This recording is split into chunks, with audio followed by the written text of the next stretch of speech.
Daniel Hayes always dreamed of a life of adventure, success and freedom, but at 35 he felt trapped, caring for his ailing mother, stuck in a job he hated, drowning in regret.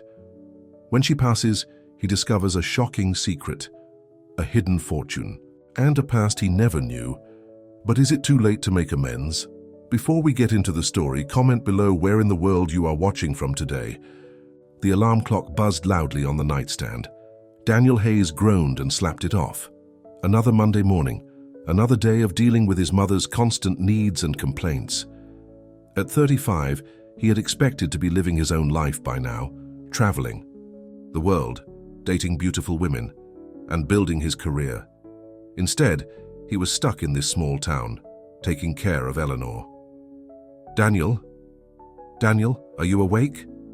His mother's voice called from the other room. I need my medication and I can't find my glasses.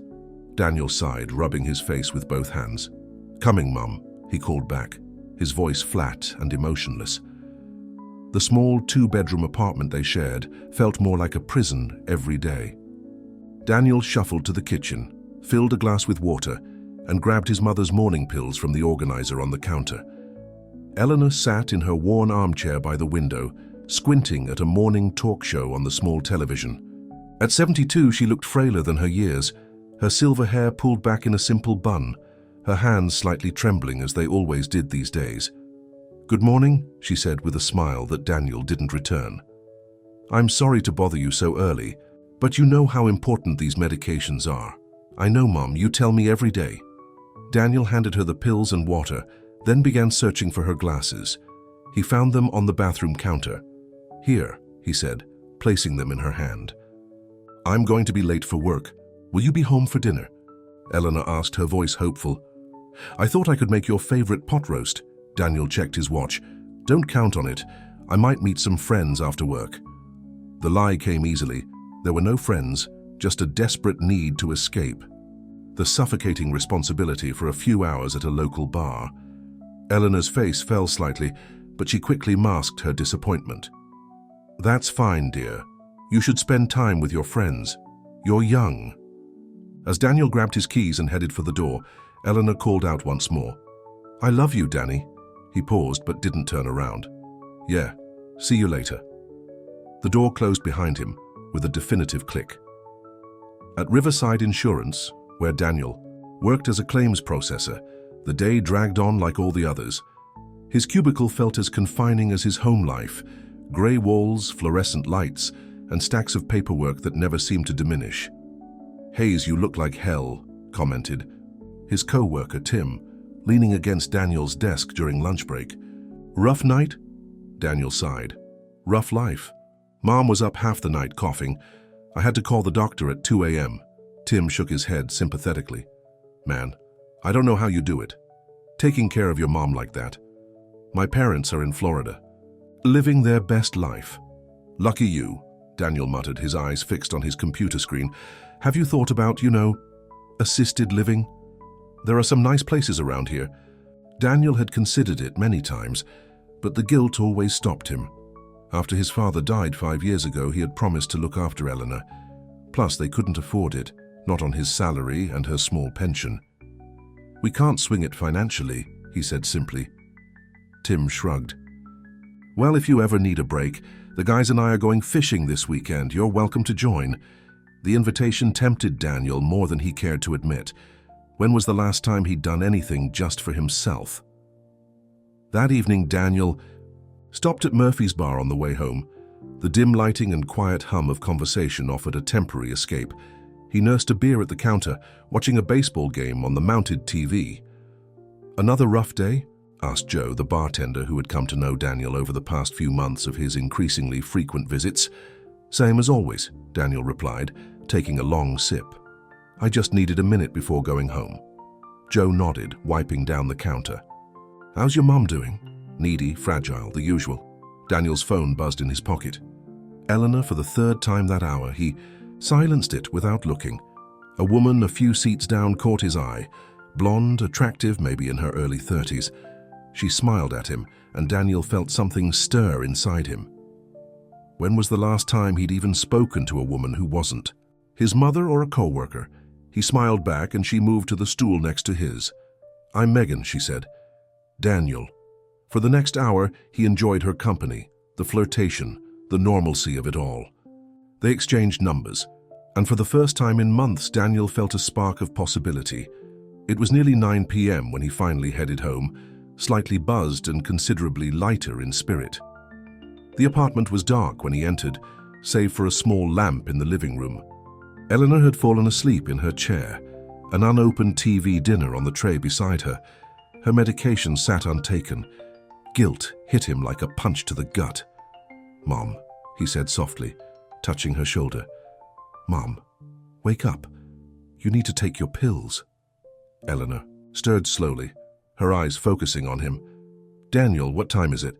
It's late. I'm sorry, I lost track of time. He helped her to sit up straighter, then handed her the medication and a fresh glass of water. I was worried, she said, her voice small but not accusatory. You didn't answer your phone. The battery died, he lied, avoiding her eyes. Let's get you to bed. As he helped her to her bedroom, Eleanor leaned heavily on his arm. I hate being such a burden to you, Danny. I know this isn't the life you wanted.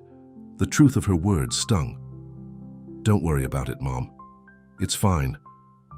But it wasn't fine. And as Daniel lay in bed that night, staring at the ceiling, the weight of resentment and obligation pressed down on him. He thought about Megan's smile, about Tim's fishing trip, about all the dreams he'd once had that now seemed impossibly out of reach. Something had to change. The next morning over breakfast, Daniel broached the subject he'd been avoiding. Mom, I've been thinking, maybe we should look at some options. Eleanor looked up from her toast, confusion in her eyes. Options? For your care. There are places, nice places, where you'd have people around all the time. Professional care. He tried to keep his voice gentle, reasonable. Her hand trembled more than usual as she set down her teacup. You want to put me in a home? Not just any home, a community, with activities and people your age. But we can't afford that, Daniel. You know that. Daniel had spent half the night researching. There are programs, subsidies, we could make it work. He reached for her hand across the table. Mom, I'm not equipped to give you the care you need. Tears welled in Eleanor's eyes. Is this because I'm too much trouble? No, he said quickly, although the lie stuck in his throat. It's because I want you to have the best care possible. The conversation ended with no resolution, but the seed had been planted. Over the next few weeks, Daniel gathered brochures and made inquiries. Most of the decent facilities were far beyond their means, but he found a small, modest assisted living center on the edge of town. It wasn't luxurious, but it was clean, and the staff seemed caring. Eleanor resisted at first, but as her health continued to decline, another small stroke that left her even more dependent, she gradually began to accept the inevitable. I don't want to be a burden, she said one evening, after Daniel had spent an hour on the phone with her doctor. Maybe. You're right about the home. The relief Daniel felt was immediate and overwhelming, followed quickly by shame. He should be sad, reluctant, not counting the days until his freedom. The arrangements were made quickly. Eleanor would move into Sunset Grove the following month. Daniel would visit on weekends. They would sell most of her belongings. There wasn't room for much in her new small apartment, and use the money to supplement her care. As the day of the move approached, Daniel found himself spending more time away from the apartment. He went on a date with Megan, who turned out to be recently divorced and refreshingly uncomplicated. He joined Tim and his friends for drinks after work. He even began looking at apartment listings in the city, an hour away, where job opportunities were better. The night before Eleanor was set to move, Daniel came home late again to find his mother sitting in the dark, a photo album open on her lap. Come look at these with me, she said, patting the sofa beside her. I've been going through old memories. Daniel hesitated, then sat down.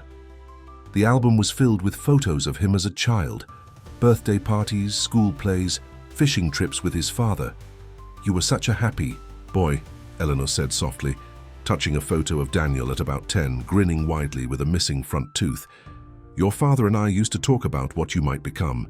He always said you were special. Daniel swallowed hard. Mom, about tomorrow. It's okay, Danny, I understand. You need your life back. She closed the album and placed it in his hands. I want you to keep this. And remember that no matter what, you've been the light of my life.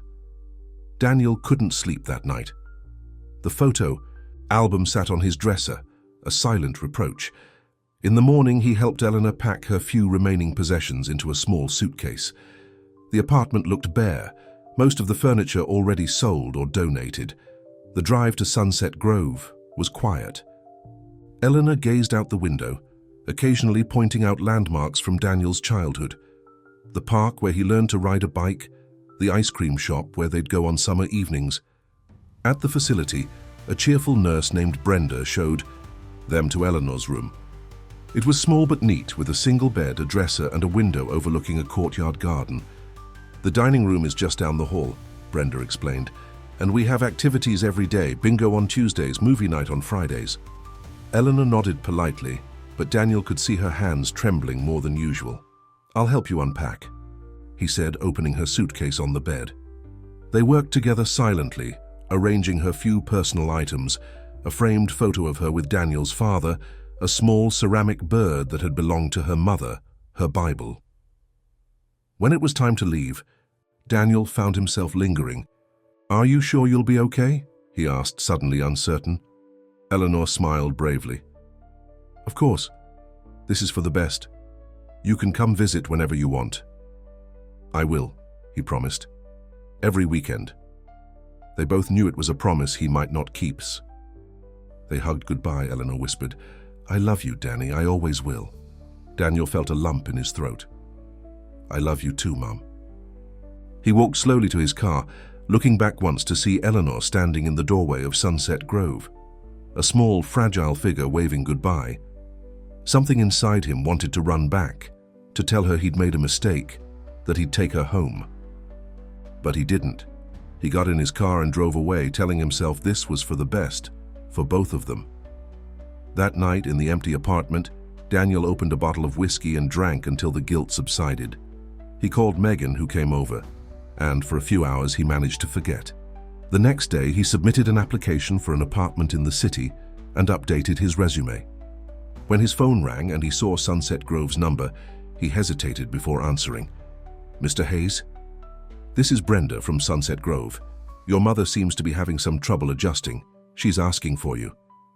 Daniel closed his eyes. Tell her I'm busy today. I'll try to come by next weekend. He hung up before Brenda could respond, then turned off his phone entirely. Freedom. This was what he'd wanted, wasn't it?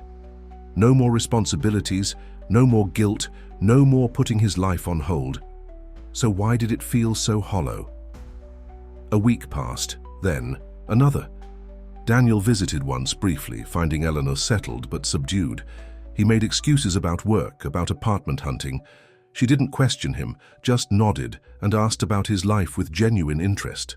The city apartment came through. A better job offer followed. Daniel gave notice at Riverside Insurance and began packing up the apartment. When he called Sunset Grove to give them his new contact information, Brenda's voice was cool. Your mother asks about you every day, Mr. Hayes. She keeps watching the door. The guilt sliced through him. I've been busy. I'm moving, starting a new job. I understand. Should I tell her you'll be visiting soon? Daniel hesitated. I'm not sure when I'll be able to. The city is an hour away, and with the new job... Brenda's silence spoke volumes. The day Daniel moved to the city, he didn't stop at Sunset Grove to say goodbye in person. He called instead, speaking to Eleanor briefly, making vague promises about visiting as soon as things settled down. As the weeks turned into months, those promises became harder to keep. The calls became less frequent. Eleanor's voice grew weaker, more distant, and Daniel found it easier to make excuses than to face the reality of what he'd done. He had walked away, and, with each passing day, the distance between them grew, not just in miles, but in the hardening of his heart against the guilt that threatened to consume him if he let it in.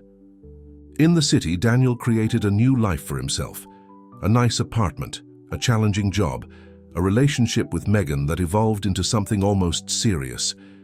He told himself he was happy, free, but sometimes, in the quiet moments before sleep, he would remember the photo album, still packed away in a box he hadn't opened since the movie. And he would wonder if the price of his freedom had been too high after all. What he didn't know, what he couldn't possibly know, was that the true cost was yet to be revealed. 6 months had passed since Daniel moved to the city. His new life was everything he had imagined.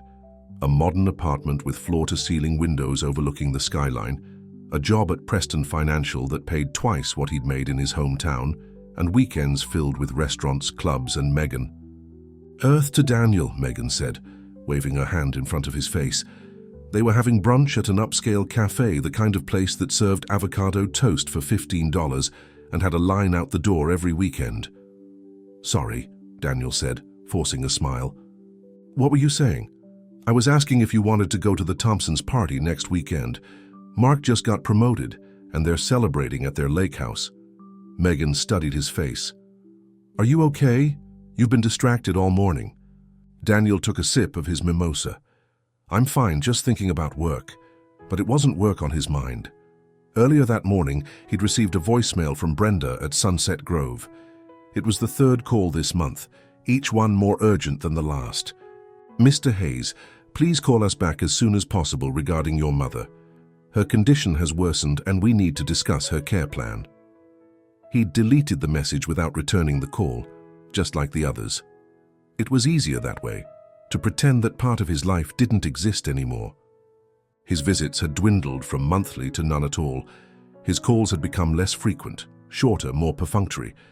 And each time Eleanor never complained, never accused him, only asked about his life with genuine interest. "The party sounds great," he told Megan, pushing away the nagging voice of guilt. "Count me in." Later that afternoon, as Megan went shopping with friends, Daniel found himself alone in his apartment. The silence felt oppressive. He poured himself a whiskey, a habit that had become more frequent lately, and walked to the window, looking out at the city he'd so desperately wanted to be part of. His phone buzzed with a text from Tim, his old co-worker.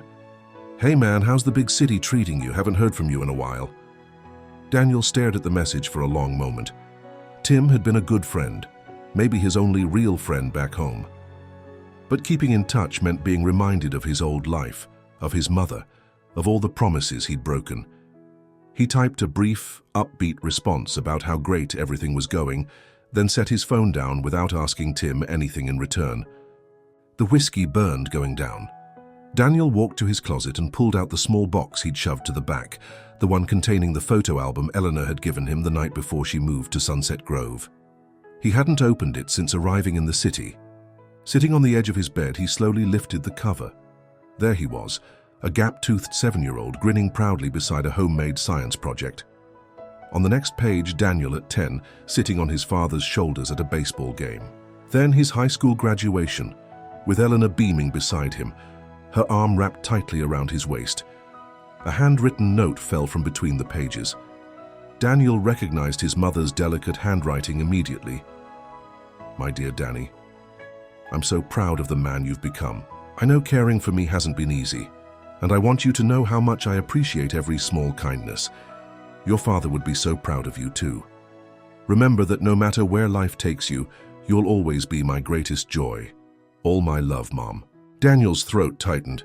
He closed the album quickly and shoved it back into the box, unable to face the weight of his mother's unconditional love, a love he'd so callously discarded.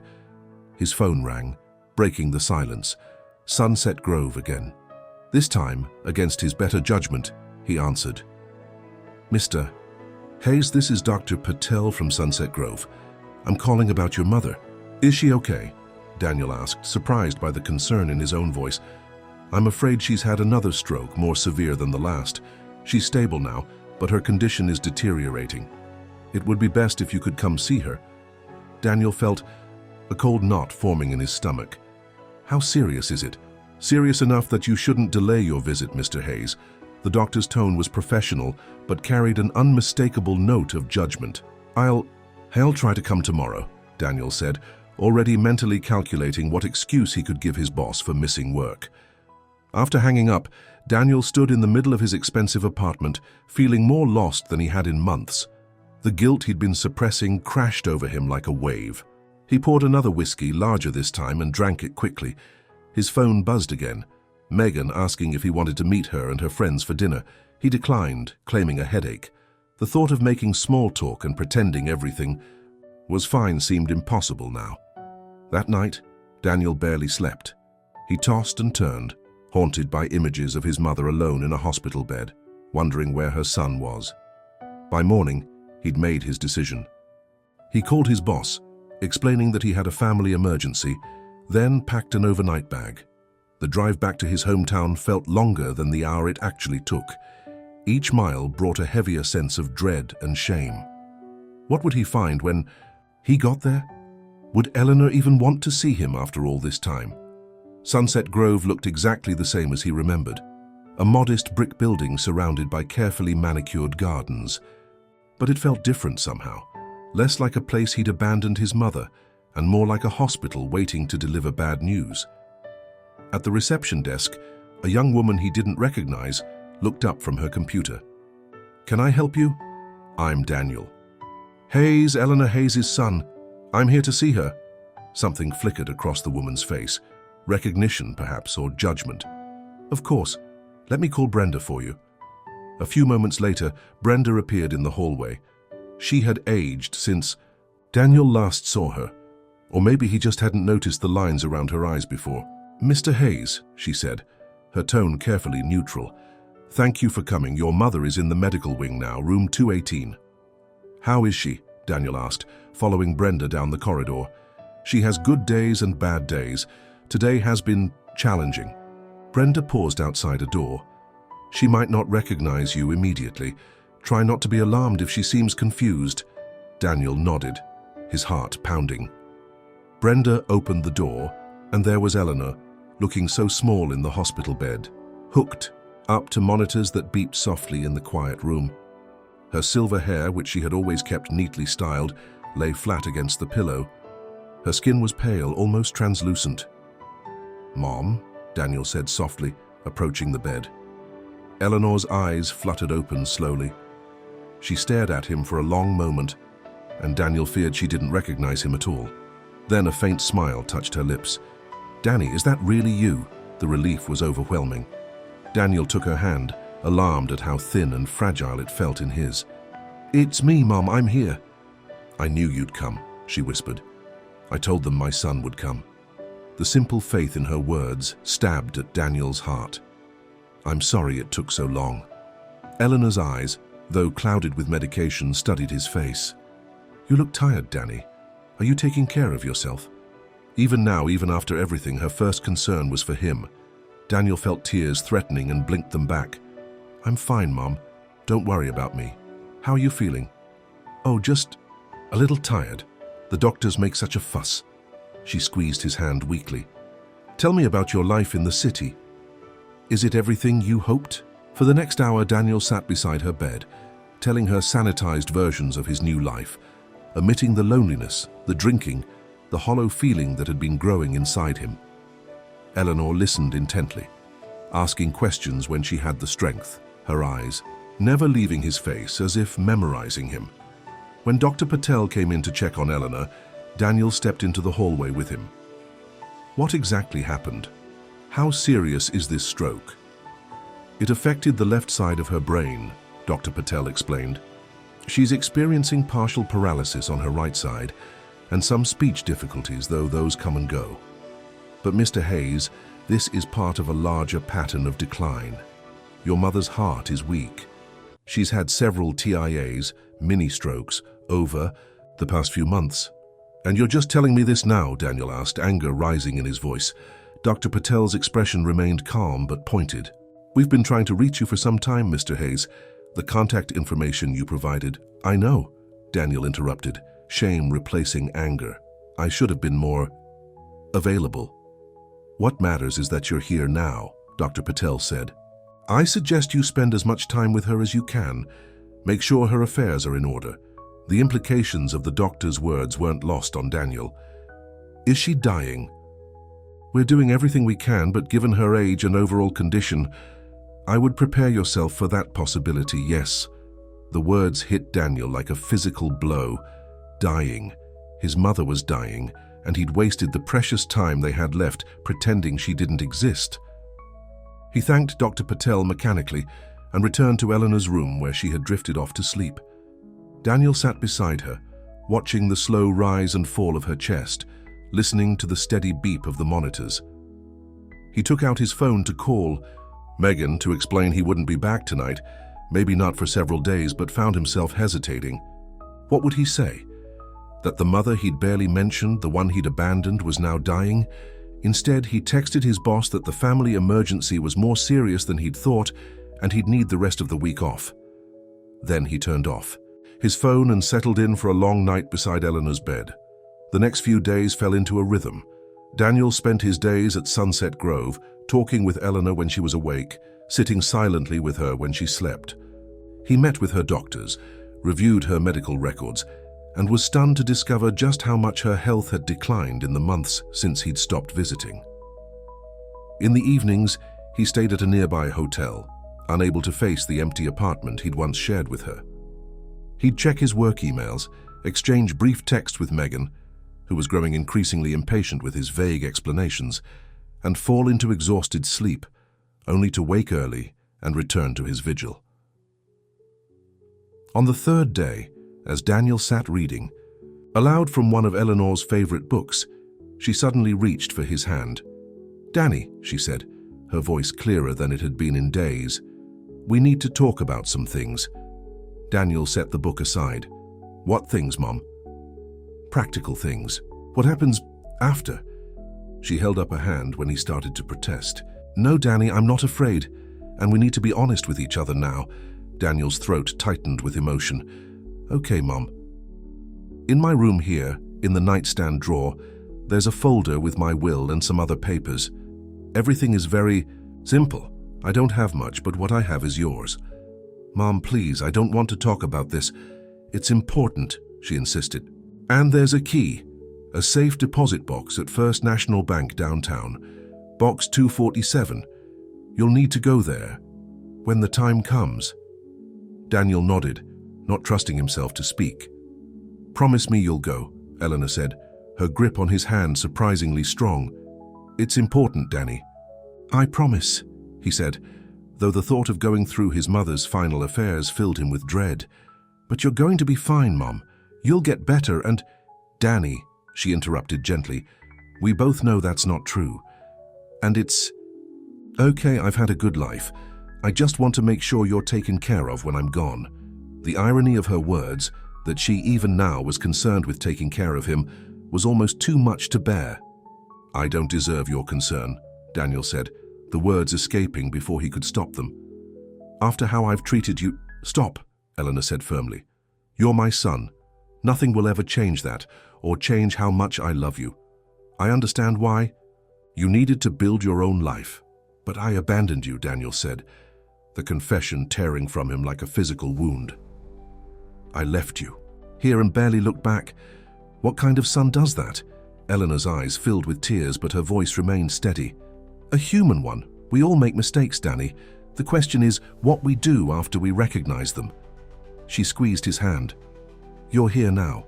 That's what matters to me." They sat in silence for a while, the weight of forgiveness hanging between them. Finally, Eleanor spoke again, her voice weaker. "Tell me more about your life in the city. Are you happy there?" The question caught Daniel off guard. Was he happy? He had everything he thought he wanted. The job, the apartment, Megan, but happiness. That had been more elusive than he'd expected. "It's complicated," he admitted.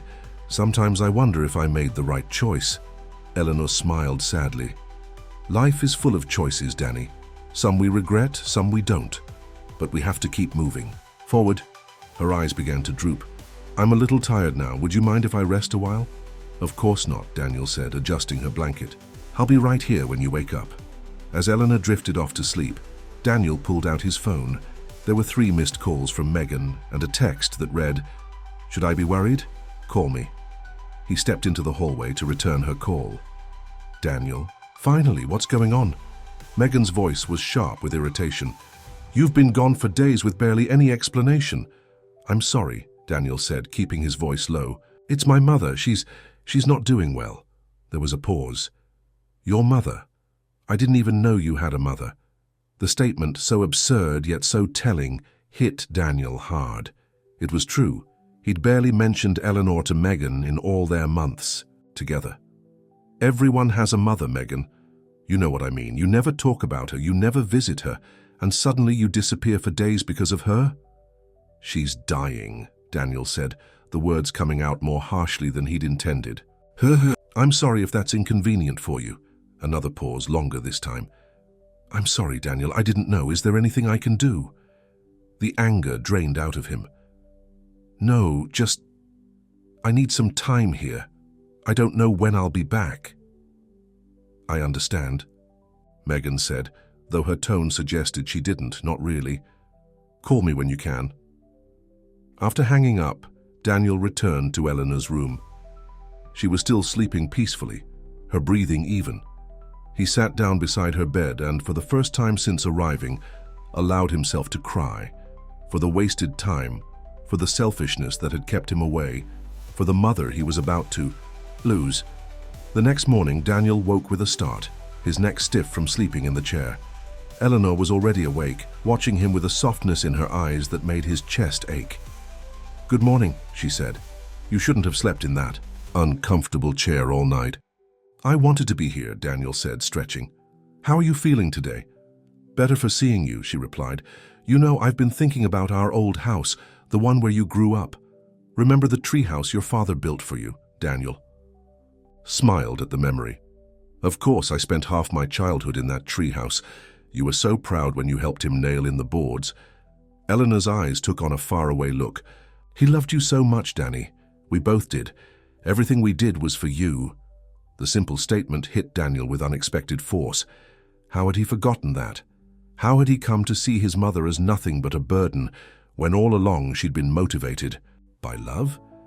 They spent the morning reminiscing about family vacations, holidays, everyday moments that had seemed unremarkable at the time, but now felt precious in their ordinariness. Eleanor's energy would come and go, but her memory remained surprisingly sharp for the distant past. Around noon, Dr. Patel came in for his daily check. Mrs. Hayes, you're looking more alert today, he said, checking her vitals. How's the pain? Level, manageable, Eleanor said, though Daniel noticed the tightness around her eyes that suggested otherwise. After the examination, Dr. Patel motioned for Daniel to step outside again. Your mother seems a bit stronger today, but don't let that fool you. These rallies happen sometimes near the end. A final upswing before... Daniel nodded, understanding what the doctor wasn't saying. How much time? He asked, his voice barely audible. It's impossible to say exactly. Days, maybe a week or two at most. The important thing is that she's comfortable and not alone. Daniel returned to Eleanor's side with a renewed determination to make every moment count. No more wasted time, no more regrets. As the afternoon wore on, Eleanor grew tired again. Danny, she said, her voice fading, in the safe deposit box, you'll understand everything. Promise me you'll go. I promise, Mom, Daniel said, holding her hand. But let's not worry about that now. Eleanor's eyes fluttered closed. I'm just going to rest a little while, she murmured. Stay with me, Danny. I'm not going anywhere, he promised, and he meant it. The next few days followed a similar pattern, with Eleanor having brief periods of alertness followed by longer periods of sleep. Daniel remained at her side, leaving only to shower at the hotel and change clothes. He called his boss and explained the situation more fully, arranging for an indefinite leave of absence. Megan's calls became less frequent, her texts more perfunctory, but Daniel found he hardly noticed. What mattered now was making the most of the time he had left with Eleanor. He read to her, talked with her, and most importantly, listened to her, really listened, perhaps for the first time in years. On what would turn out to be their final day together, Eleanor seemed particularly clear-headed. Danny, she said, her voice surprisingly strong, I want you to know something. I've had a wonderful life. Your father and I were so happy together, and then we had you, our greatest joy. I have no regrets. Daniel felt tears welling up. I have regrets, Mom, so many. The way I treated you. No, Eleanor interrupted. No regrets, Danny, promise me. Learn from the past, but don't dwell on it. Live your life fully and with kindness. That's all I've ever wanted for you. I'll try, Mom, I promise I'll try. Eleanor smiled and closed her eyes. I love you, Danny. I've always loved you. I love you too, Mom, Daniel said, his voice breaking. Those were the last words they spoke to each other. Eleanor slipped into unconsciousness that evening, her breathing becoming increasingly labored. Daniel sat beside her, holding her hand, telling her all the things he should have said years ago. How much he appreciated her sacrifices, how sorry he was for taking her for granted, how much he loved her. In the early hours of the morning, with Daniel still by her side, Eleanor Hayes took her final breath. It was peaceful, almost imperceptible. One moment she was there, and the next, she wasn't. Daniel sat in stunned silence for several minutes before alerting the night nurse. What followed was a blur of activity. Doctors confirming her passing, forms being signed, condolences being offered. Daniel moved through it all in a state of numb disbelief. By dawn, he found himself sitting alone in Eleanor's room at Sunset Grove, not the hospital room where she'd died, but her regular room, the small space that had been her home for the past year. He opened the nightstand drawer and found the folder she'd mentioned, containing her will, insurance information, and the key to the safe deposit box. As he held the small key in his hand, Daniel remembered his promise. Whatever was in that box, his mother had wanted him to see it. It had been important to her, and after all the ways he'd failed her in life, he wouldn't fail her in this final request. What he couldn't possibly know was that the contents of that safe deposit box would change everything, not just his understanding of his mother, but his entire life. The morning after Eleanor's death dawned cold and grey, matching Daniel's mood as he drove to First National Bank. He hadn't slept, hadn't eaten, had barely managed to shower and change his clothes. His mother was gone, and the reality of it hit him in waves of grief, regret, and disbelief. The bank was just opening when he arrived. A young woman with a sympathetic smile greeted him at the customer service desk. I need to access a safe deposit box, Daniel said, his voice hoarse from crying. My mother, she passed away yesterday and she wanted me to check it. I'm so sorry for your loss, the woman said. Do you have the key and box number? Daniel handed over the small key from Eleanor's nightstand drawer. Box 247, and some identification, please. Daniel fumbled for his wallet, producing his driver's license. The woman examined it, then checked her computer. Yes, I see Mrs. Hayes listed. You as her co-owner on the box. If you'll follow me, please. He followed her through a heavy door into a room lined with metal boxes of various sizes. She used her master key, along with Daniel's key, to open box 247, then discreetly stepped out, leaving him alone. Daniel stared at the metal container for a long moment before pulling it out. Whatever was inside had been important enough for his mother to mention it repeatedly in her final days. His hands trembled slightly as he lifted the lid. Inside was a thick manila envelope, sealed and labeled simply, "For Daniel." He took it out, replaced the empty box, and carried the envelope to a small private room the bank provided for clients to examine their items. Sitting at the table, Daniel broke the seal and pulled out the contents. The first item was a letter, in his mother's handwriting. The sight of it brought fresh tears to his eyes, those careful, elegant letters he'd taken for granted his whole life. My dearest Danny, it began. If you're reading this, it means I'm no longer with you. I hope you're not too sad. I've had a wonderful life, rich in the ways that truly matter: love, family, and the joy of watching you grow into the remarkable man you are. There's something I've kept from you, Danny. Not out of deception, but out of a mother's desire to protect her child. Your father and I always planned to tell you when the time was right, but after he passed, I couldn't bring myself to upset the delicate balance of our lives. But now you deserve to know the truth, especially because it comes with a responsibility I can no longer shoulder alone. Daniel paused, his heart pounding. What truth, what responsibility? He continued reading. Your father and I lived very simply, as you know. We taught you the value of hard work and modest living, but what you don't know is that this was a choice, not a necessity. Your father, James Hayes, came from a wealthy family, much wealthier than you could imagine. When he fell in love with me, a nurse from a working-class background, his parents threatened to disown him. He chose love over money, and we built our life together on his teacher's salary and my nursing income. What James didn't tell me until years later was that his grandmother had left him a substantial inheritance, one his parents couldn't touch. He invested it wisely but kept it separate from our daily lives. We wanted you to grow up understanding the value of things beyond money: kindness, integrity, hard work. When your father died, I inherited everything. The account has continued to grow over these years. I've used some of it for my care, but the bulk remains untouched, waiting for you. Daniel's hands shook so badly that he had to set the letter down for a moment. Money? His parents had money all along? It seemed impossible. He picked up the letter and continued reading. In this envelope, you'll find all the documentation you need: account numbers, passwords, contact information for the financial advisor who has managed the funds. It's a substantial sum, Danny. More than enough to change your life in whatever way you see fit. But wealth comes with responsibility. Your father believed that money was a tool, not a goal, a means to help others, not just yourself. I hope you'll honor that belief in how you use this inheritance. I know our relationship hasn't always been easy, especially these last years. I understand why you needed distance, why caring for an aging mother felt like a burden. I've never blamed you for that, Danny, not for a single moment. My greatest hope is that this inheritance brings you not just comfort and security, but purpose, that it allows you to find what truly matters to you, beyond the day-to-day struggles that can blind us to life's deeper joys. I've loved you every day of your life, Danny, and will continue to love you beyond it.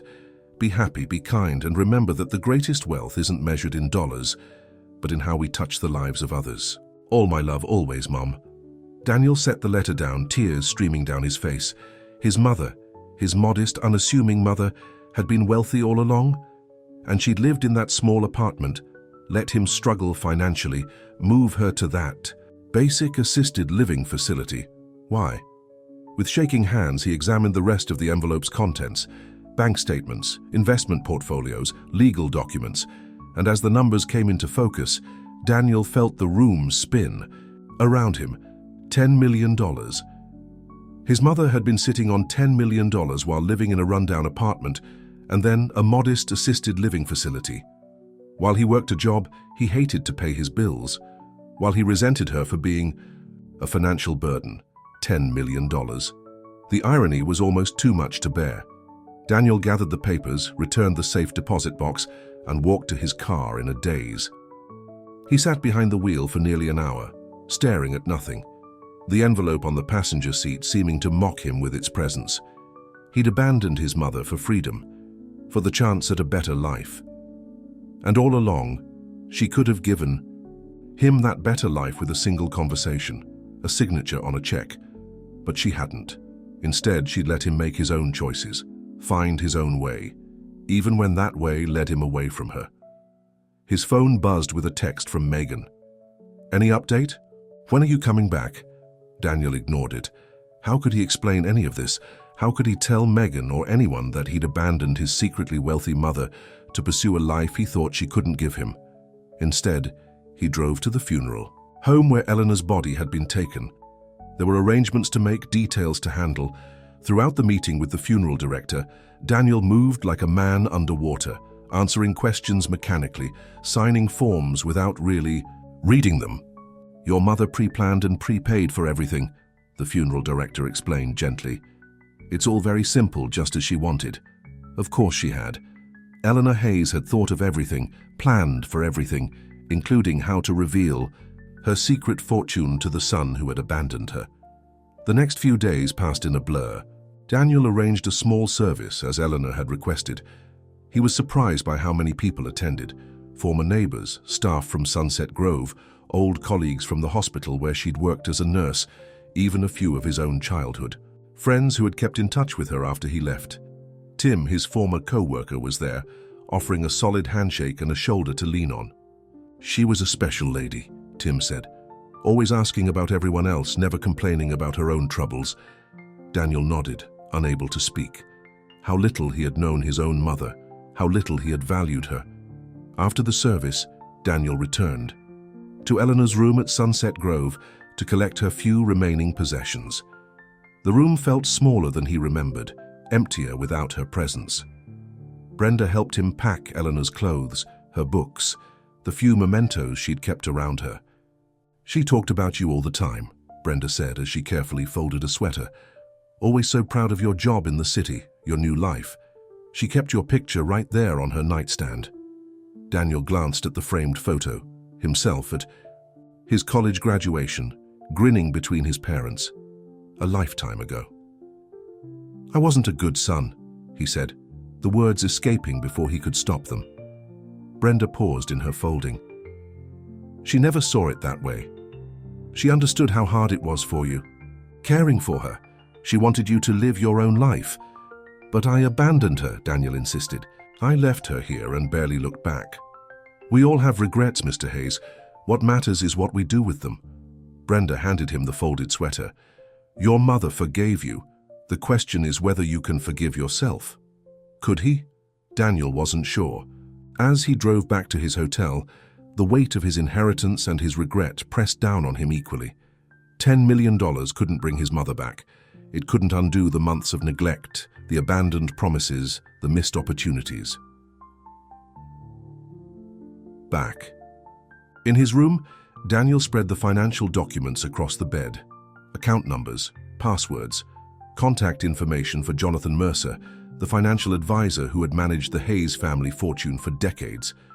After a moment's hesitation, he picked up his phone and dialed the number. "Mercer Financial Group, this is Jonathan speaking." "Mr. Mercer, this is Daniel Hayes, Eleanor Hayes' son." There was a pause on the line. "Daniel, yes, your mother told me you'd be calling. I was so sorry to hear of her passing." "Thank you." Daniel hesitated. "I just found out about everything, the money, the investments. I'm still trying to process it." "I understand," Jonathan said, his voice gentle.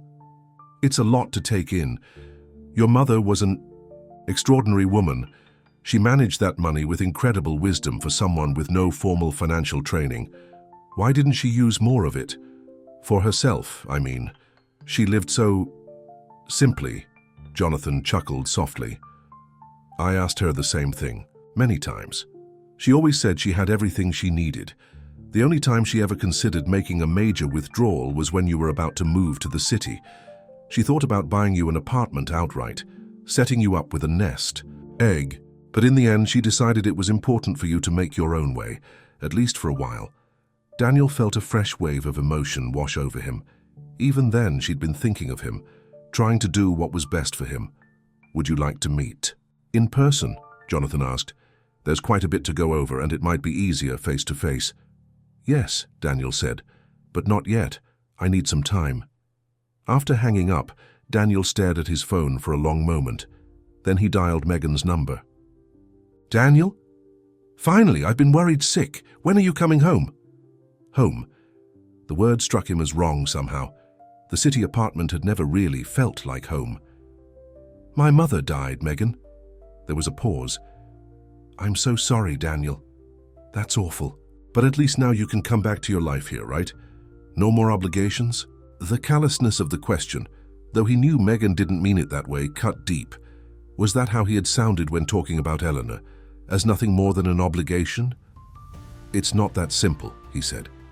"There are things I need to sort out here. It might be a while." He could hear the frustration in Megan's voice. "How long is a while? A few more days? A week?" "I don't know," Daniel admitted. I need some time to figure things out." "Figure what out?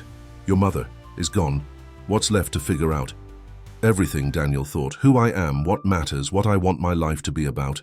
"I'll call you when I know more," he said instead. "I'm sorry, Megan." He hung up before she could respond, then turned off his phone entirely.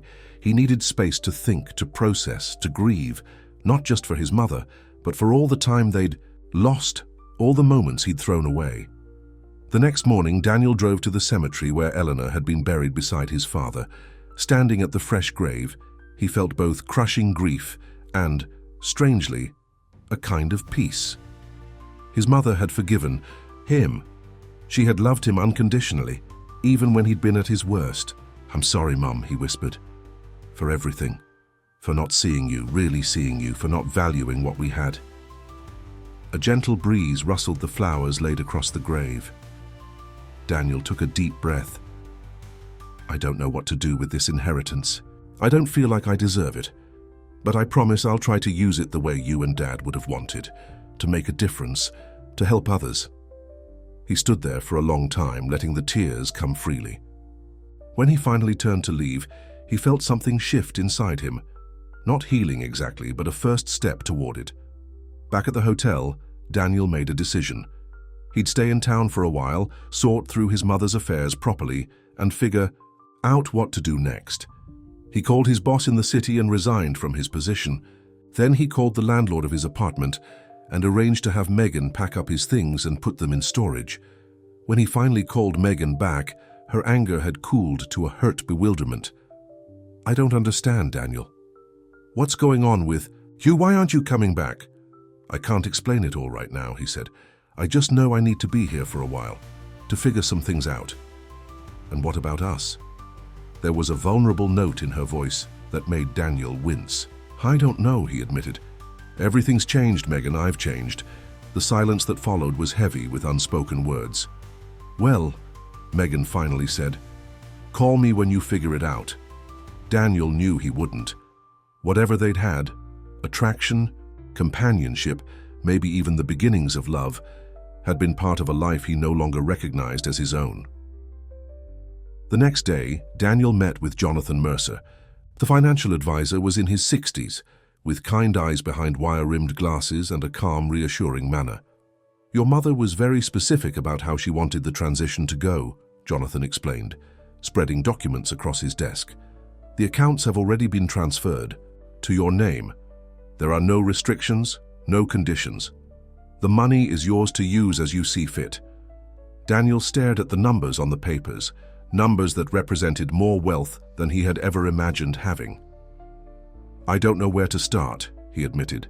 Jonathan smiled gently. "That's normal. Why don't we begin by talking about what matters to you, what you might want to do with your life now that circumstances have changed?" What did matter to him? Daniel wasn't sure anymore. The career he'd been so desperate to build seemed hollow now. The lifestyle he'd been chasing felt empty. "My mother believed in helping others," he said slowly. "She was a nurse. My father taught high school science. They both spent their lives caring for people, teaching them, making their lives better in small ways." Jonathan nodded encouragingly. "And is that something you might be interested in as well?" I think it might be," Daniel said, surprising himself with the certainty he felt. "Not nursing or teaching necessarily, but something that makes a difference." "That's a good place to start," Jonathan said. "Take some time to explore possibilities. The money isn't going anywhere. In fact, with proper management, it will continue to grow." As Daniel left the office, he felt a strange lightness. For the first time since Eleanor's death, maybe for the first time in years, he felt a sense of purpose, of possibility. He spent the next week exploring the town he'd been so eager to escape. He visited his old high school, where a science lab was still named after his father. He stopped by the hospital where Eleanor had worked for decades, surprised to find a small plaque honoring her years of service in the pediatric ward. "Your mother was an angel with those kids," an older nurse told him when he introduced himself. "Always had time for one more story, one more hug. The parents loved her as much as the children did." Everywhere he went, Daniel found pieces of his parents' legacy. Small kindnesses remembered, lives touched, community strengthened. It was a different kind of wealth than the one sitting in his bank accounts, but somehow it felt more valuable. One afternoon, Daniel found himself driving past Sunset Grove. On impulse, he turned into the parking lot. Brenda looked surprised to see him when he walked through the doors. "Mr. Hayes, I didn't expect to see you again so soon." "Neither did I," Daniel admitted. "But I was wondering if I could look around a bit." Brenda studied him for a moment, then nodded. "Of course. Any particular reason?" Daniel hesitated. I want to see it through my mother's eyes, understand what her life was like here. As Brenda led him through the facility, Daniel paid attention to details he'd previously ignored. The garden, where residents grew vegetables and flowers, the small library stocked with large print books, the community room where a group of elderly residents were playing cards and laughing. "Your mother loved that garden," Brenda said, nodding toward the raised beds visible through a window. "She had the greenest thumb of anyone here, and she started a book club that still meets every Tuesday." Daniel felt a pang of regret. He'd seen Sunset Grove as nothing but a depressing place where he'd abandoned his mother. He'd never considered that she might have built a life here, found purpose and community. Was she happy here?" he asked, almost afraid of the answer. Brenda considered the question. "I think she was content. She missed you, of course, but she had friends, activities she enjoyed, ways to contribute. She made the best of it, like she did with everything. The words echoed in Daniel's mind as he continued his tour. Eleanor Hayes had never been wealthy in the conventional sense until he was grown. She'd worked hard, lived modestly, and yet had found joy and purpose in simple things: her family, her work, her community. And even after inheriting a fortune, she'd chosen to continue living simply, to keep the money as a tool rather than a goal, just as his father had believed. As Daniel prepared to leave, Brenda touched his arm gently. "No, we're always looking for volunteers, people to read to residents, help with activities. Just spend time talking with those who don't get many visitors." The suggestion caught Daniel off guard. "You think I should volunteer here? After everything?" "Especially after everything," Brenda said with a small smile. "Your mother believed in second chances, in making amends, and many of our residents could use someone to talk to." Daniel left Sunset Grove with a volunteer application in his hand and a strange sense of rightness. Maybe this was where he should start, giving time and attention to people like his mother, people he'd once seen as burdens rather than individuals with their own rich lives and stories. That evening, as Daniel sat in his hotel room with the financial documents spread before him again, he began to see the inheritance not as a reward he didn't deserve, but as a responsibility, a chance to do something meaningful, to honor his parents' values in a way he'd failed to do while his mother was alive. He picked up a pen and began to make notes. A foundation, perhaps, to support eldercare services in communities where they were lacking, scholarships for nursing students and aspiring teachers, funding for research into stroke prevention and treatment, and on a more personal level, volunteering at Sunset Grove, getting to know the residents, listening to their stories, using his time and presence, not just his newfound wealth, to make a difference. It wouldn't bring Eleanor back. It wouldn't erase the regret that still ached in his chest when he thought of all the time he'd wasted, all the chances he'd thrown away. But it was a start, a way to honor her memory by becoming the kind of person she had always believed he could be. As Daniel laid out his plans, he thought about the letter his mother had left him. The greatest wealth isn't measured in dollars, but in how we touch the lives of others. Eleanor Hayes had understood that truth all along. Now it was Daniel's turn to learn it and to live it. The next morning, Daniel woke early, filled with a newfound energy and purpose. He called Jonathan Mercer to schedule another meeting, this time to discuss establishing a foundation. Then he drove to Sunset Grove with the completed volunteer application. Brenda seemed pleasantly surprised when he handed it to her. "You filled this out already? I thought you might need more time to consider it." Daniel shook his head. "I've wasted enough time already. When can I start?" "We have orientation for new volunteers tomorrow afternoon, if that works for you." "I'll be there," Daniel promised. As he turned to leave, his gaze fell on an elderly man sitting alone in the community room, staring out the window. Something about the man's posture, the slight hunch of his shoulders, the solitary stillness, reminded Daniel of how he'd once seen his mother, isolated, forgotten, waiting for a son who rarely came. Without thinking, Daniel walked into the room and approached the man. "Excuse me, would you mind if I sat with you for a while?" The man looked up, surprised. "Not at all. It's nice to have company." Daniel took the seat across from him. I'm Daniel Hayes. Eleanor Hayes was my mother. Ah, Eleanor, the man's face brightened. Lovely woman, she spoke of you often. I'm Arthur Jenkins. It's nice to meet you, Mr. Jenkins. Arthur, please. The old man studied Daniel's face. She was very proud of you, you know, always telling us about your big job in the city. The words hit Daniel with a mixture of pain and gratitude. Even in his absence, Eleanor had crafted a narrative that preserved his dignity, his worth. She had never burdened others with his neglect or her loneliness. Tell me about yourself, Arthur, Daniel said. How long have you been at Sunset Grove? Arthur seemed surprised by the question, as if he wasn't used to being asked about himself. But he began to talk, slowly at first, then with increasing animation. He had been an engineer, it turned out, had worked on projects all over the world, had been married for 52 years before losing his wife to cancer. No children of my own, Arthur said with a small sigh. That's the hardest part of being here. Most folks get at least occasional visitors. Family, you know. The words cut deep. Daniel thought of all the times his mother must have waited for. Him to visit, or the moments she'd been alone while he built his important life in the city. I'm planning to volunteer here, Daniel said. Maybe we could talk more often. I'd like to hear about your engineering projects. Arthur's face lit up. I'd like that very much. By the time Daniel left an hour later, he had not only learned about Arthur's career, but had promised to bring chess the next time he came. It was a small commitment, but it felt significant, the beginning of a new way of seeing the world and his place in it. As Daniel drove back to his hotel, his phone rang. It was Megan. He hesitated, then answered. Daniel, are you still alive out there? Her tone was a mixture of irritation and concern. I'm sorry I haven't called, he said. Things have been complicated. More complicated than packing up your apartment, because that's what I've been doing all week, since you apparently decided to abandon your entire life here.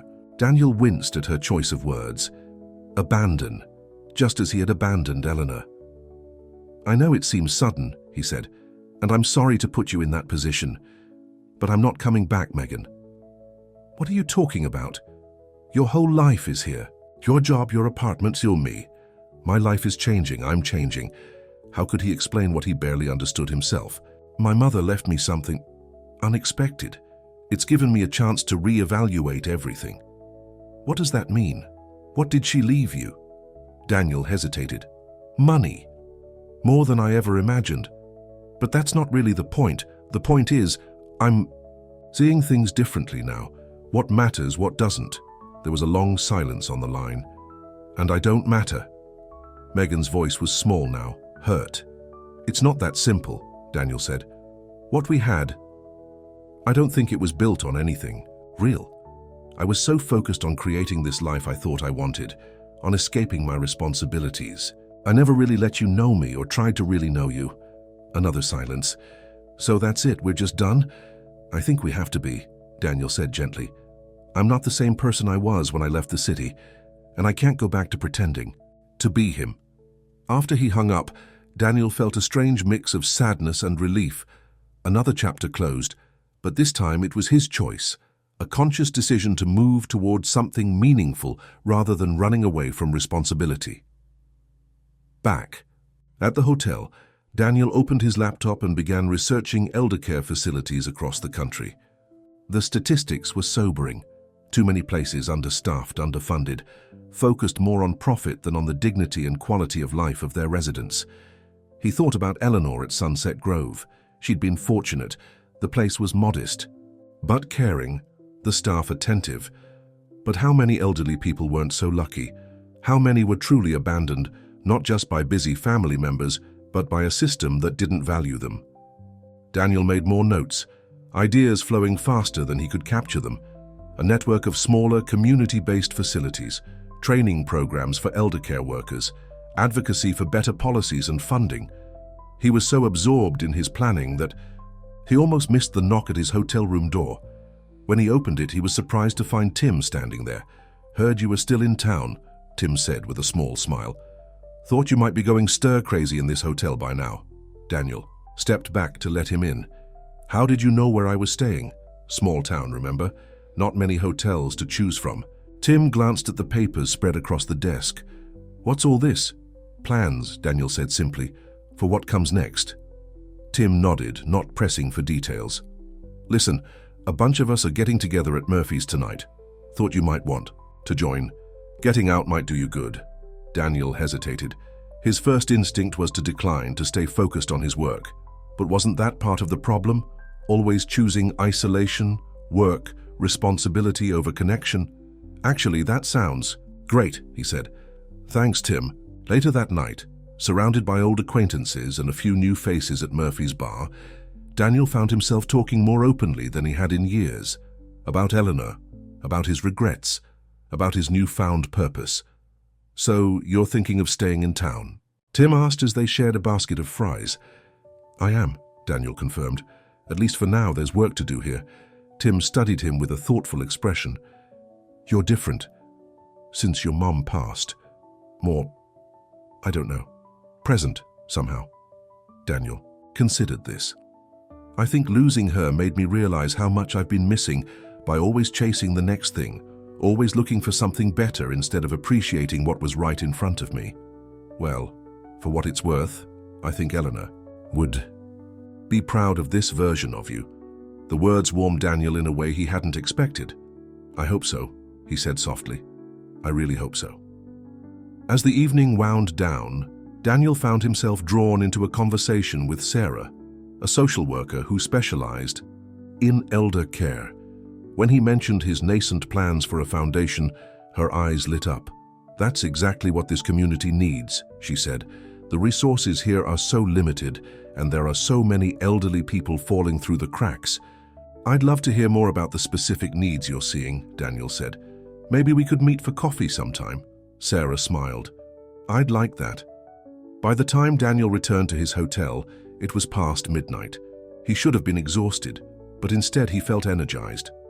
For the first time in longer than he could remember, he felt connected to this town, to these people, to a purpose larger than his own comfort or ambition. As he got ready for bed, his gaze fell on his mother's letter, still sitting on the nightstand. He picked it up and reread the final lines. "Be happy, be kind, and remember that the greatest wealth isn't measured in dollars, but in how we touch the lives of others." Eleanor Hayes had given her son much more than a financial inheritance. She'd given him a second chance, an opportunity to become the man she had always seen in him, even when he couldn't see it himself. Daniel placed the letter carefully back on the nightstand and turned out the light. Tomorrow would be a new day, the first day of the rest of his life, a life he was determined to make worthy of his mother's faith in him. What he didn't yet realize was that the full extent of Eleanor's gift was still unfolding, that the coming days would bring revelations that would challenge everything he thought he understood about his mother, his family, and himself. 3 months had passed since Eleanor's death. Spring had arrived in the small town, bringing with it new growth and renewal that seemed to mirror the changes in Daniel's life. He had moved out of the hotel and into a modest house not far from Sunset Grove. The place needed work, peeling paint, a leaky roof, an overgrown garden. But Daniel found satisfaction in the repairs, in creating a home with his own hands rather than simply buying the perfect place outright, as his new financial situation would have allowed. His volunteer work at Sunset Grove had become the highlight of his week. Every Tuesday and Thursday afternoon, he read to residents, played chess with Arthur, and simply sat with those who had no regular visitors. He learned their names, their stories, their small preferences. Mr. Peters, who liked his coffee with 2 sugars, Mrs. Wilson, who always wanted to hear about the weather outside, even when she couldn't go out in it. The Eleanor Hayes Memorial Foundation was taking shape, with Sarah's help. They had identified 3 key areas of focus: improving care and resources for the elderly, supporting nursing education, and funding stroke research. Daniel had already made substantial donations to Sunset Grove and 2 other assisted living facilities in neighboring towns, allowing them to hire additional staff and upgrade their facilities. But there was still something unsettled inside him, a question that nagged at the edges of his newfound purpose. Why had Eleanor kept the fortune secret for so long? Why had she chosen to live so modestly when she could have afforded luxury? And most puzzlingly, Why had she allowed him to believe? She needed his financial support when the opposite was true. As Daniel pulled into the parking lot of First National Bank for his monthly meeting with Jonathan Mercer, these questions weighed heavily on his mind. The investments are performing. Well, Jonathan explained, showing Daniel the latest reports. The foundation is fully funded and your personal accounts continue to grow despite the significant charitable giving. Your mother's financial strategy was remarkably sound. Daniel nodded, only half listening. Jonathan, he said finally, interrupting. The advisor's explanation of a particularly successful investment. There's something I still don't understand. Why did my mother keep all this secret? Not just from others, but from me. Jonathan set down his pen and leaned back in his chair. I asked her that same question many times over the years. Her answer was always consistent, though I'm not sure it will give you the closure you're looking for. What did she say? That money changes people, and rarely for the better. Jonathan's expression was thoughtful. Eleanor believed that knowing about the money too soon might have altered your path in life, might have deprived you of the chance to discover what truly mattered to you. But she let me struggle, Daniel said, the old hurt surfacing again. She let me work jobs I hated, pinch pennies, worry about her care costs. Why? She wanted you to learn the value of work, of sacrifice, of making your own way. Jonathan hesitated. And I think she was waiting for you to be ready, to handle not just the money but the responsibility that comes with it. Daniel absorbed this, not entirely satisfied, but beginning to understand. Eleanor had been playing a long game, waiting, watching, hoping that her son would develop the character to use the inheritance wisely. There's something else, Jonathan said, pulling a small envelope from his desk drawer. Eleanor left this with me, with instructions to give it to you after 3 months had passed. She wanted to make sure you had time to adjust. Daniel took the envelope with trembling hands. More secrets, more revelations? He wasn't sure he could handle another surprise. I'll leave you to read it in private, Jonathan said, standing. Take all the time you need. Alone in the conference room, Daniel opened the envelope. Inside was a single key, not a bank key this time, but what appeared to be a house key, and a short note in Eleanor's handwriting. Danny, if you're reading this, then you've had some time to process everything. There's one more piece of our family's story that I want you to see. This key opens the door to 247 Maple Street. Go alone and go with an open heart. Love, Mom. 247. Maple Street? Daniel didn't recognize the address. It wasn't their old family home, which had been on Oak Lane. It wasn't any place he'd ever visited. With Eleanor. Curiosity outweighing apprehension, Daniel thanked Jonathan for his time and drove straight to the address. Maple Street was on the other side of town, a quiet, tree-lined neighborhood of modest but well-maintained homes. Number 247 was at the very end of the block, a small white cottage with blue shutters and a wraparound porch. A garden bloomed. In the front yard, roses and daffodils adding splashes of color against the white picket fence. Daniel parked on the street and approached the gate, his heart pounding. What was this place? Why had Eleanor wanted him to come here?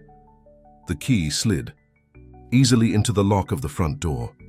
Daniel took a deep breath and stepped inside. The interior of the cottage was simple but charming. Hardwood floors, large windows that let in plenty of light, walls painted in soft, warm colors. But it was what hung on those walls that stopped. Daniel in his tracks photographs, dozens of them, beautifully framed. And in almost everyone was a young woman who looked startlingly like Eleanor must have in her 20s. But it wasn't Eleanor. Daniel moved closer to one of the photos, studying the smiling face. The woman had Eleanor's eyes, her smile, the same. Slight tilt of the head when she laughed. Next to her in many of the photos was a tall man with kind eyes and a beard. And in the later pictures, a child, a little girl with curly hair and a mischievous grin. "Who are you?" Daniel whispered, touching one of the frames. A photo album sat on the coffee table. Daniel opened it with shaking hands. More pictures of the same family. The woman, the bearded man, the little girl as she grew from infant to toddler, to school-age child. Vacations, holidays, ordinary moments captured in time. And then in the back of the album, older photos. Eleanor and James as a young couple. baby Daniel. And next to those familiar images, pictures of Eleanor holding not one but two infants, twins. Daniel's blood ran cold. It couldn't be. He would have known. Someone would have told him. But the evidence was right there in front of him. Eleanor with two baby boys. In the next photo, James held one, while Eleanor held the other. They looked exactly alike. Daniel had a twin brother. His legs suddenly unsteady, Daniel sank onto the sofa, the album still open in his lap. How was this possible? Why had no one ever mentioned a brother? Where was he now? And what did it have to do with the woman in the other? Photos? Another envelope was tucked into the back of the album. Daniel opened it with fingers that wouldn't stop trembling. My dearest Danny, if you're reading this, you've discovered the final piece of our family's story, the one I never found the courage to tell you in person. You had a twin brother, Michael. You were born just 4 minutes apart, identical in every way, except for a small birthmark on Michael's right shoulder. When you were just 18 months old, there was an accident. We were at a park for a picnic. You and Michael were toddling around on the grass while your father and I set up the food. I took my eyes off you both for just a moment. Michael wandered too close to the lake. By the time we realized, it was too late. The grief nearly destroyed your father and me. The doctors told us you were too young to remember having a brother, that it would be best not to burden you with the knowledge as you grew up. In our pain, we made the decision to never tell you about Michael, to remove all photos of him from our home, to start fresh in a new town where no one knew we had lost a child. It was the biggest mistake of our lives. As you grew, I saw so much of Michael in you. His smile, his laugh, the way he used to concentrate so intently on his toys. Sometimes I would catch myself almost saying his name instead of yours. The guilt of our deception grew heavier with each passing year. Your father and I promised each other many times that we would tell you when you were older. But the right moment never seemed to come. After your father died, I nearly told you everything, but I was afraid you would be angry that we had kept such a secret, afraid you would feel like you had lived your entire life as only half of who you were, meant to be. Then, 5 years ago, a letter arrived. It was from a young woman named Emily Carter who had been searching for her biological parents. She had been adopted as an infant and knew only that her birth mother was named Hayes and had lost a child in a drowning accident. I met with Emily in secret. The resemblance was unmistakable. She has my eyes, my smile, our family's features. After DNA testing confirmed what my heart already knew, Emily shared her story with me. She was given up for adoption by a young woman named Susan Hayes, your cousin, though we had lost touch with that branch of the family decades ago. Susan had been just 16 when Emily was born, too young to raise a child on her own. Emily grew up with wonderful adoptive parents, but always felt drawn to discover her biological roots. When I showed Emily photos of you and Michael as babies, she broke down in tears. She told me she had always felt like something was missing in her life, like she had lost a part of herself she couldn't name.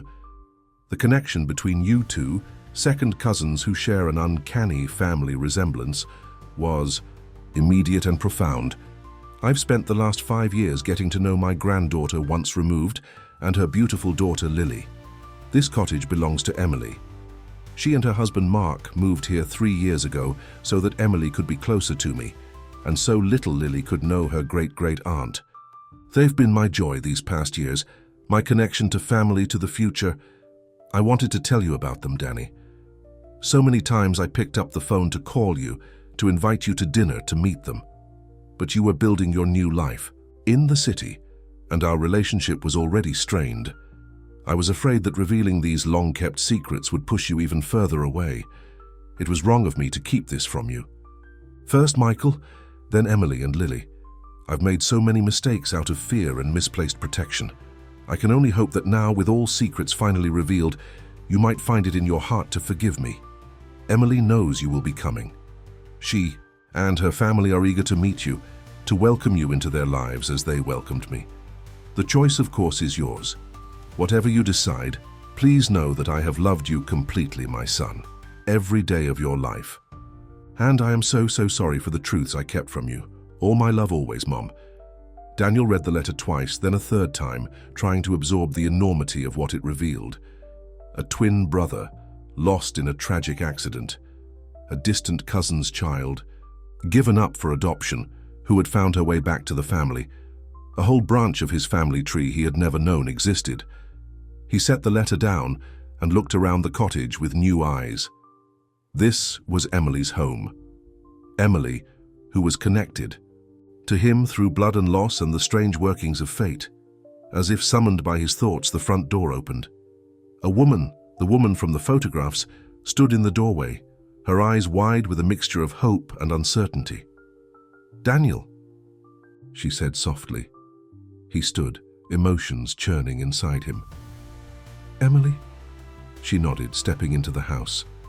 Close up, the resemblance to Eleanor was even more striking.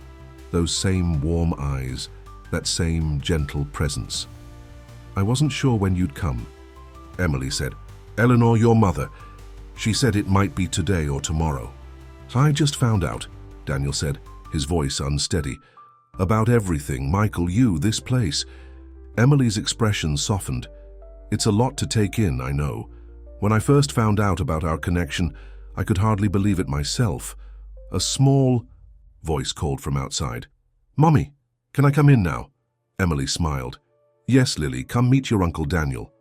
A little girl of about 8 bounded through the door, her curly hair bouncing, her eyes, Eleanor's eyes, Daniel's eyes, bright with curiosity. "Are you really my great-great-uncle? That's a lot of greats." Despite everything, Daniel found himself smiling. "I guess I am. You can just call me Daniel, though." "I'm Lily. Grandma Eleanor talked about you all the time. She said you lived in a big city and had a very important job." The simple statement hit Daniel hard. Even to this child, Eleanor had presented him in the best possible light, had maintained his dignity and worth in his absence. "Would you like some tea?" Emily asked, sensing his emotion. "Mark will be home from work soon. He's been looking forward to meeting you too." Daniel nodded, grateful for the momentary reprieve to collect himself. As Emily and Lily moved to the kitchen, he remained in the living room, studying the photos again, this family he had never known. This connection he had almost missed entirely. The tea was served in Eleanor's old china cups, the set Daniel remembered from childhood Sunday dinners. The familiarity of them in this new context was jarring. "How did you and Eleanor become so close?" he asked Emily, as Lily played with a puzzle on the floor nearby. Emily's face softened with memory. "It wasn't immediate. When I first contacted her, she was cautious, shocked, really. But once the DNA test confirmed our relationship, she opened her heart to me completely. She said it was like getting back a piece of family she thought was lost forever." "And she never mentioned me? Never suggested we should meet?" Emily hesitated. "She talked about you all the time. She was so proud of you, Daniel. But she said your relationship was complicated, that you needed space from her to build your own life." The words stung, all the more for their truth. "I abandoned her," Daniel said bluntly. "I put her in Sunset Grove and walked away." "She never saw it that way," Emily said gently. "She understood why you needed distance. She only wished—" "What?" "That you could have known her better. The real her, not just the needy mother you saw." Another wave of regret washed over Daniel. How little he had known Eleanor, how little he had tried to know her. "She left me her fortune," he said, $10 million. "Did you know about that?" Emily nodded. "She told me. She was worried about how you'd handle it, whether it would change you." "It has changed me," Daniel admitted. "But not in the way she feared, I think." Before Emily could respond, the front door opened again and a bearded man, Mark from the photos, entered, followed by 2 more people Daniel hadn't expected, Tim and Sarah. "Sorry, we're late," Mark said, crossing to kiss Emily on the cheek. "We ran into your friends at the grocery store." Tim stepped forward, looking slightly uncomfortable. "Hope you don't mind us crashing the party. Emily mentioned you'd be here today." Daniel looked between them, confused. "You all know each other?" Sarah nodded. "Emily and I went to college together. She's the one who told me about your mother, about Sunset Grove. It's why I got involved in elder care in the first place. And Mark and I play basketball every Thursday," Tim added. "Small town, remember?" The connections were dizzying. All these people in his life connected to each other, to Eleanor, to him, a web of relationships he had never suspected. Why didn't... "Anyone tell me?" Daniel asked, a note of accusation creeping into his voice. "All these months I've been back, in town, working with Sarah, hanging out with Tim. None of you said a word about Emily, about any of this." "It wasn't our place," Sarah said softly. "Eleanor asked us to let her tell you in her own way, in her own time. And then, after she died," Tim added, "we figured the lawyer would give you her letter, that you'd find out everything then." "But I didn't," Daniel said. "Not everything, not until today." "Eleanor had her own timeline," Emily explained. "She wanted you to have time to process the money first, to start finding your own purpose with it before learning about us. She was afraid if you found out about everything at once, it might be too overwhelming." Daniel ran a hand through his hair, trying to make sense of it all. "Helena, orchestrating these revelations from beyond the grave, the money first, then the family secrets, giving him time to adjust to each new reality before introducing the next." "She thought of everything, didn't she?" he said, a hint of wonder. In his voice, "She loved you very much," Emily said simply. "Everything she did, every decision she made was out of love, even the ones that might have been mistakes." Daniel looked around at these people, Emily and her family, Tim, Sarah, people who had known Eleanor in ways he never had, people who had been part of her life while he was building a hollow existence in the city. Lily had abandoned her puzzle and was now standing in front of Daniel, studying his face with the forthright curiosity of childhood.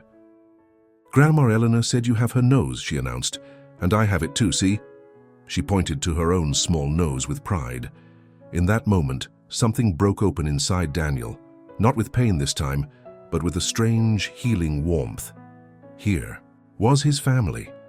Here was his mother's legacy, not just in the money she'd left him, but in these connections, these people who shared his blood, his features, his history. "Would you like to stay for dinner?" Emily asked. "Mark makes a mean lasagna, and I've got Eleanor's recipe for apple pie for dessert." The invitation was simple, but Daniel understood its significance. This was an opening, a chance to become part of this family, to know them as Eleanor had known them, to find the pieces of himself and of his mother that had been missing all along. "I'd like that very much," he said. As the evening progressed, the initial awkwardness faded. Mark's lasagna was indeed excellent, and the conversation flowed more easily with each passing hour. Emily shared stories of her first meetings with Eleanor, of introducing Lily to her great-great-aunt, of Sunday dinners in this very house where Eleanor had taught her to make her famous apple pie. Tim and Sarah added their own memories of Eleanor, small kindnesses she had shown them, wisdom she had shared. Daniel listened, absorbing these new dimensions of his mother, this woman he had thought he knew but had barely scratched the surface of. "She never forgot Michael," Emily said softly, as they lingered over coffee after Lily had been put to bed. "She kept a small photo of him in her wallet. She showed it to me once, just once. Said she'd carried it with her every day since the accident." Daniel thought about the mother he had known, practical, unassuming, occasionally melancholy for reasons he had never understood. How much of her had been shaped by that loss? How much of her caution, her anxiety about his safety, her quiet moments of sadness had been rooted in the tragedy he had never known about? "I wish she had told me," he said, "about Michael, about everything." "She was trying to protect you," Emily said, "the way parents do, sometimes mistakenly, keeping the hard truths at bay, hoping to spare those they love from pain. Much like Eleanor had kept the fortune secret," Daniel realized, trying to protect him from the potential pitfalls of wealth, wanting him to find his own path, his own values. "The foundation I'm establishing," Daniel said, looking at Sarah. "I want to add another focus area, support for parents who have lost children, resources, counseling, community." Sarah nodded. "I think that would be wonderful. A fitting tribute." As the evening came to a close, Emily walked Daniel to the door. "I hope you'll come back," she said. "Lily already adores you, and Mark and I, well, we'd like the chance to know you better." Daniel looked at this woman who shared his blood, who had been such an important part of Eleanor's final years. "I'd like that too," he said, and meant it. "Maybe Sunday dinner, I could try to learn that apple pie recipe." Emily smiled, and Daniel saw Eleanor in her expression, that same warmth, that same gentle strength. Sunday would be perfect. On the drive back to his house, Daniel's mind raced with everything he had learned. The missing pieces of his life, of Eleanor's life, were falling into place. The secrets, the silences, the choices made out of love and fear and a desire to protect, all of it creating the tapestry of their shared history. He thought about the $10 million sitting in his accounts, money that could do so much good in the world, guided by the values Eleanor and James had instilled in him, even when he had rejected them. Money that could honor Michael's memory, support families like Emily's, create resources for the elderly like those at Sunset Grove. And he thought about the family he had discovered today, not just Emily and Lily and Mark, but Tim and Sarah, too. People connected to him through Eleanor, through the town he had been so eager to escape, through a past he had tried to outrun. As Daniel pulled into his driveway, he noticed something he hadn't before, a small rosebush planted near the front steps. It had been there when he bought the house, but he had paid it little attention. Now, in the glow of the porch light, he saw that it was beginning to bloom, delicate pink flowers unfurling in the spring air. Eleanor had loved roses, had always had them in the garden of their family home, had tended them with the same patient care she had given to everything and everyone in her life, including the son who had turned away from her. Daniel knelt beside the rosebush, gently touching one of the blooms. "I understand now, Mom," he whispered. "Not everything, maybe not even most things, but I'm trying. I'm learning." The night air was cool and fragrant with the scent of the roses. Above, stars scattered across the sky like diamonds on velvet. The same stars Eleanor had pointed out to him as a child, teaching him the constellations, telling him stories about the night sky. Daniel stayed there for a long time, kneeling beside the roses, letting the tears come freely. Tears for the mother he had lost, the brother he had never known, the years he had wasted pursuing things that didn't matter while neglecting the ones that did. But there were other tears too, tears of gratitude for the second chance Eleanor had given him, for the family he had discovered, for the purpose he was finding. Tears of hope for the future, for the good he could do with the resources and connections she had left him. When Daniel finally rose and went inside, he felt lighter, somehow. The regret was still there. It might always be there, a shadow across his heart. But alongside it now was something new, a determination to honor Eleanor's memory by living the kind of life she had always believed he could live. A life of purpose, of connection, of service to others. In the end, Eleanor Hayes had given her son much more than $10 million. She had given him the chance to become the man she had always seen in him, the man he had been too blind, too selfish to see in himself. And though the gift had come too late for Daniel to thank her, to make amends while she was alive, it wasn't too late to honor it, to live it, to pass it on to others in the same spirit of love and faith that Eleanor had shown him, even when he least deserved it. The next morning, Daniel woke early. He had plans to meet with Jonathan Mercer about the new focus area for the foundation, lunch with Tim to discuss basketball coaching at the community center, and his regular volunteer shift at Sunset Grove in the afternoon. As he made coffee, his gaze fell on a small frame he had placed on the kitchen counter, a photo of Eleanor that Tim had given him, taken at a community picnic the year before. She was smiling, her eyes bright with life and purpose, her hand resting on the shoulder of a little girl Daniel now recognized as Lily. "Good morning, Mum," he said softly. "I'm trying to make you proud." And as the sun streamed through the kitchen window, casting a warm glow across the photograph, Daniel could almost hear Eleanor's voice in reply. "You already have, Danny. You already have." In that moment, Daniel knew it was true. The regret that had driven him back to his hometown, that had shaped his grief and guilt after Eleanor's death, was finally giving way to something else, something healing and hopeful and forward-looking. Eleanor Hayes had left behind a legacy far greater than money. She had left a legacy of love, of forgiveness, of second chances. And in embracing that legacy, Daniel was finding not just redemption for his past mistakes, but a path forward into a future rich with meaning and connection. It had taken losing his mother to truly find her, to find himself. And though the regret would always remain, the knowledge that he had realized the truth too late, Daniel was beginning to understand that it wasn't the end of the story. It was, in many ways, just the beginning. The end.